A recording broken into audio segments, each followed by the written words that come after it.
ভারতের ইতিহাসে এক শাসকের নাম আজ মানুষের মনে রহস্য হয়ে বেঁচে আছে।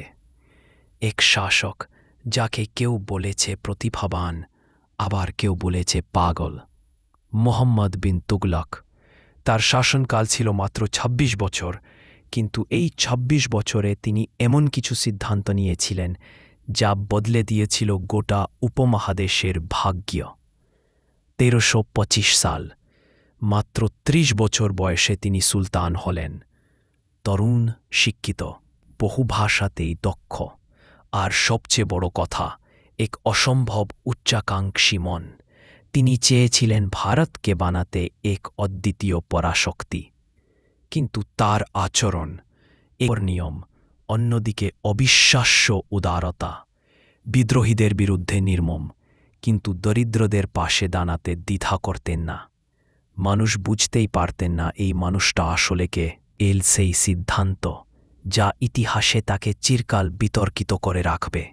তিনি ঘোষণা দিলেন, এখন থেকে তামার মুদ্রাও সোনার মতোই মূল্যবান।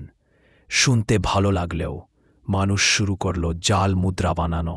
বাজার ভেঙে পড়ল, দাম বেড়ে গেলে, আর সাম্রাজ্যের অর্থনীতি নামল ধ্বংসের পথে। কিন্তু সুলতান থেমে থাকলেন না। তিনি দিল্লি ছেড়ে রাজধানী সরিয়ে দিলেন দক্ষিণে, দৌলতাবাদে। হাজার হাজার মানুষকে আদেশ দেয়া হল ঘর ছেড়ে মরুভূমি পেরিয়ে শত শত মাইল হেঁটে যেতে। কেউ বাঁচল, কেউ আর ফিরল না। অবশেষে নিজেই বুঝলেন ভুল হয়েছে এবং রাজধানী ফিরিয়ে আনলেন দিল্লিতেই। ইতিহাস বলে তুঘলক সম্ভবত সময়ের বহু আগেই চিন্তা করতেন, কিন্তু সমস্যা ছিল একটাই, তার সিদ্ধান্ত ছিল দ্রুত, অতিরিক্ত কঠোর এবং কখনো কখনো বাস্তবের মাটিতে দাঁড়িয়ে নেওয়া হয়নি।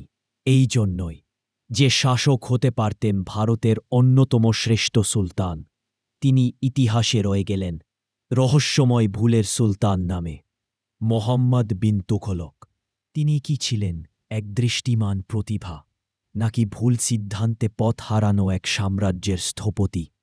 উত্তরটা আজও সময়ের অন্ধকারে লুকিয়ে আছে।